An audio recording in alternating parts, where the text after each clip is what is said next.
Accomplishments. So, in front of you, or you should have received a copy of the goals and objectives for 2019. Well, um, yeah, the goals and objectives for 2019, and then also, or the accomplishments, and then we're seeking additional goals and objectives for 2020. Um, I think we skipped number 3 too. That's what threw me off. That's okay. We'll come back to that one. Oh, yeah, okay. So in your packet, we did list all the accomplishments for 2019. Is there anything in there that you saw that needs to be added or deleted or edited? If not, and then again, we're seeking some goals and objectives for 2020. I believe we're going to send some out, and if you want to send any additional ones, we're open to that. I know Rule 219 is going to be on there for sure. I'll make sure it's on there. Now, but there's a caveat to that. It depends on when staff is available, but at least we'll have it on there so we know and staff knows that it is on there. And if it's available for an update or to give the group an update, we'll give the update. Okay. Yes, Rita? Yes, I appreciate that because I actually looked that up and I didn't realize that was 2015. So how time flies. But I just wanted to, and we can certainly provide that via email with more details, but there was an issue that came up with the asbestos rule as far as the procedure for how this committee will express its sentiments. So maybe that should be one of our So I know that was in items. last month. I thought we discussed that at the meeting. We David, did you were there, discuss it, so but I thought maybe there could be more specificity laid out in our specific goals and objectives so that we have clarity So I and think maybe memorialize that. I think what Councilmember Rodriguez wanted was for the group as a whole to be able to write a letter to the board in support or whatever issues you have with the proposed amendments to that rule. And I think Nancy, didn't you respond and said that was okay for them to write as an organization or as a group to write that letter? So we as staff can't write that letter. If you guys want to write that letter, because we don't know what you want. So it could be entered into the record in the minutes. Yeah. And all I'm asking is that we clarify that and memorialize that in a document so that we can refer back to it. And it could be exactly what you just said. So I don't think it needs to be a presentation. I think if we just maybe at one of the meetings we just formally say this is what you can and can't do, that should suffice, right? Well, I think what she's looking for is the ability for someone that comes to this body 5 years from now that wasn't here maybe for whatever meeting where that came up at and doesn't want to have to go through all the minutes, if it was just a simple staff report item that here's how we do that, and that way it's in the staff report and easy to find. Let me do this. I'll talk to Nancy to see what we can do, and maybe, and again, she's going to kick me right now what I'm going to say probably, but maybe what we do is we take a look at the charter, and if we have to amend the charter to say what you can and can't do as a group, and that way it is memorialized in there, and it's that'd probably be the better place to put it. Yep. Okay, perfect. But I'll check with legal to see if we can do that. Yeah, she's going to kick me after this meeting, so I could already. I don't need to wait till the meeting. It might be something that has to go back to the governing board, right, to change that charter potentially? Yes, the charter Right. has to be approved by the Okay, so that sounds like homework for me. Thank you, Rita. David? And continuing that discussion, I thought the minutes memorialized that discussion very well, but having something easier to find, I would agree. It would be nice to have something that's out in front of it, so if we forget about this discussion, it's readily found, so that would be helpful. So Nancy, maybe that's something you and I can work on and bring that back to the governing board at some point. Okay. But back to the subject matter, for the 2020 proposed goals and objectives, there are two items, at least on my wastewater association, we're following very closely that will impact all air districts in California, including South Coast, is what CARB is doing for AB 2588, expanding that list of constituents and how that may impact any permittee in South Coast. I think is a very good subject to add to the list of being involved in that process. And a parallel is CARB's CTR, the Criteria Pollutant and Toxic Emission Reporting Program. Both of those efforts overlap, and as far as how that would impact business or any permittee, I think is a good subject matter to get feedback from this group. So if we could add those two items or both as an item, because I think they both go together, that would be very helpful.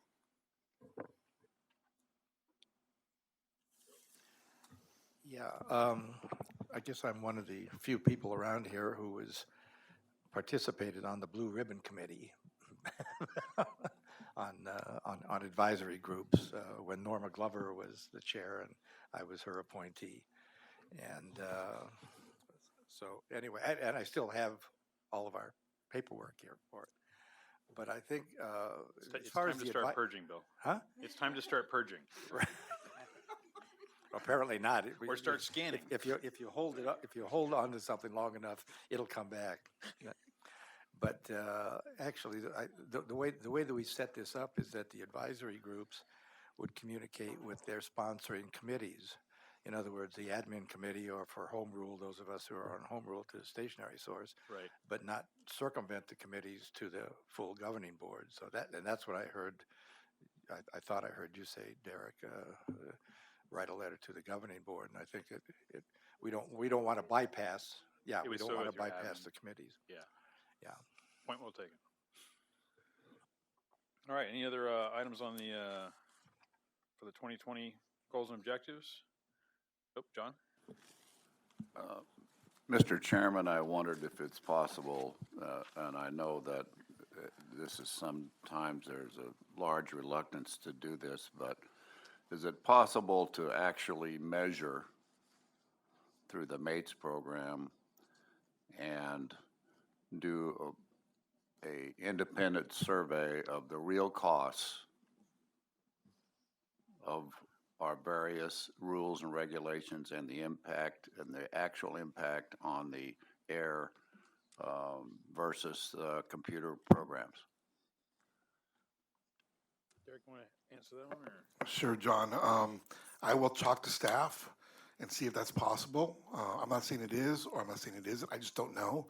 Let me go to staff, figure out if that's possible, and if it is, we'll add it to our goals and objectives for 2020. Because my sense is the things that we're looking at long-term are very, very significant. And it's been my observation over time that if you are not, when you do a budget of whatever goals, financial or other performance goals, if you're not measuring the results against the costs, we got some tough stuff coming down the road. I mean, very serious for this committee, for society, et cetera. I just want to encourage you to, the fellow board members, we need to get on this track. So I know that when we propose a new rule, there's always a socioeconomic study that's done on it. So, and I know what you're asking for, John, but I just want to let you know that every time there's a new rule, we do a socioeconomic study on it, on the cost. I understand that, I've read those. But we don't go back after the fact and say, okay, here's what our budget was, here's what the results that we expected, here's what happened. Until, doggone it, until we do that, we got stuff. Yeah, we're, as you know, as we've presented to this committee, we are in severe non-attainment for ozone. So you're right, we have a long way to go, and we got a lot of big things coming up that no matter what, it's going to cost. This is not something that just happens by the will of any of us. It's going to cost us. So yeah, I agree. We need to evaluate it. And I'm looking for it. As soon as I find it. Bill, you have another question? This is an issue that I've raised with this agency for decades on this, and the staff will come up and they'll say we're going to amend or write Rule 1147 or Rule 1136 or something else. And staff asserts that adoption of the rule will result in 10 tons of NOx emissions and 5 tons of VOC emissions. But there never has been a look back or a retrospective analysis of that. 10 years later, 5 years later, did that rule, 11XX, ever achieve that? Yes, every year, I guess there is or certainly every AQMP time, there is an evaluation of what the carrying capacity of the basin is. And as any number of your presentations go, emissions are going down. But are they, and I guess they're attributable to all the rules Right. collectively, but these rules now versus 20 years ago, 15, 20, 25 years ago, as we get lower and lower, it gets more costly on regulated sources. So these are really, these have become meaningful numbers now, and there really should be an effort, maybe in concert with regulated sources, on seeing how can this be done? Is it possible to take a look at? Yes, you have a socioeconomic analysis, but a lot of that is just projections. I saw this yesterday at the CARB meeting in Sacramento on the diesel rule, diesel regulation, and the construction industry was going nuts, and they were trying to tell the board that your cost analysis, your costs are far different from our costs on what this regulation for an all-electric truck is going to be, and they had a valid point. So Yep. if we could, at least, I'm not saying do it, but at least have a conversation on a look back analysis on some of these rules, that would be helpful. Sure, I understand your point. It's a very valid point. I just want to, reiterate. I know I said it a little while ago, but we're in severe non-attainment. We have till 2023 and 2031 to come into attainment. Last thing we want, and I'm sure business doesn't want this either. I know nobody wants this, is the federal government to come in and take over, because then they're going to be mandated to start cutting. And that's going to hurt everybody more than us trying to do it, in a partnership way.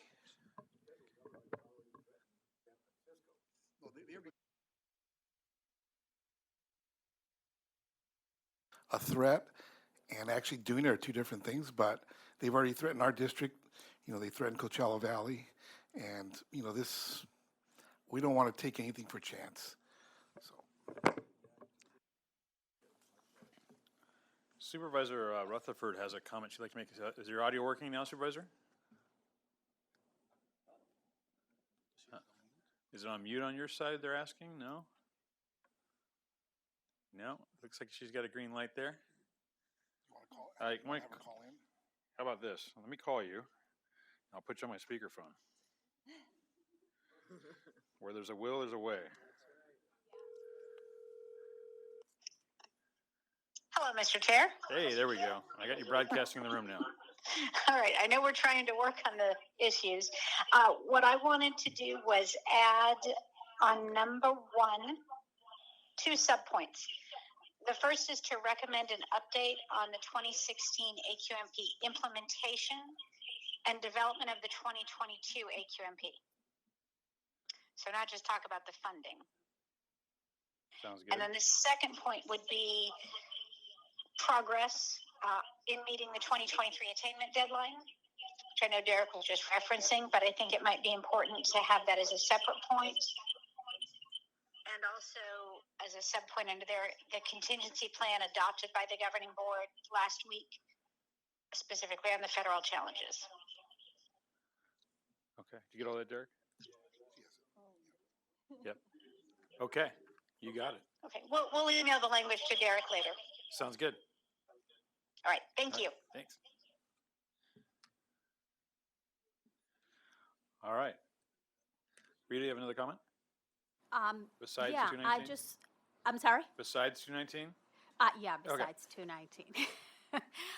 Just wanted to echo the comments that were made by John and Bill. And I think the issue is, because I understand about the non-attainment status and the potential sanctions, but it's really, it would be helpful to help you figure out what bang you're getting for your buck. And I think from the industry perspective, we see a lot of regulations that may not necessarily be helpful to cleaning the air, but they're costing industry a lot of money. And they're acting as a disincentive for industry to stay here. So, yes, we're in non attainment. Yes, there's the threat of sanctions. But what I think is being suggested is to look back and analyze, are we getting the bang for our buck? And I think that would be a productive exercise to go through, and the district currently does not do that. So I understand that it would involve a change from the way things are currently being done. But I think it's an important consideration to have. All right. Hey, Supervisor, I think we've got it working now, Janice. Want to try again? Testing, Hey, testing. there we go. Now we got you. Sorry about that. You can hear me now? Yep. Much better. Okay, thank All right. you. Thanks. With that, we can go back to item number 3. I'm sorry, I skipped over there. Derek, go ahead. So from our October meeting, there was a request for LGSBA members to receive the link for the VW mitigation program. It was emailed along with this current agenda, so you should all have that. And that is the only action item from that was outstanding.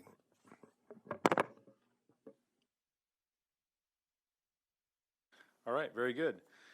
Any other questions on item 3? If not, we have our written report that's attached. Already done item 4. And any other business from our board members?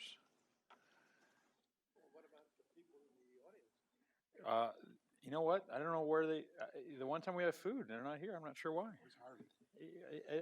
Harvey was there and graced us with his presence at admin. I'm surprised he's not here. So, all right. Any public comment? Not hearing any. Okay. Our next meeting date will be January 17th at 11:30. Thank you all, and I'm glad you're enjoying lunch. And we're sorry that the restaurant we normally go to was unavailable. They were the room was already taken that day. So we'll make sure to get that on the calendar earlier next year.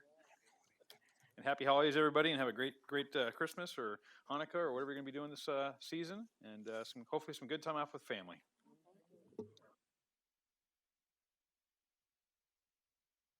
There's plenty of food.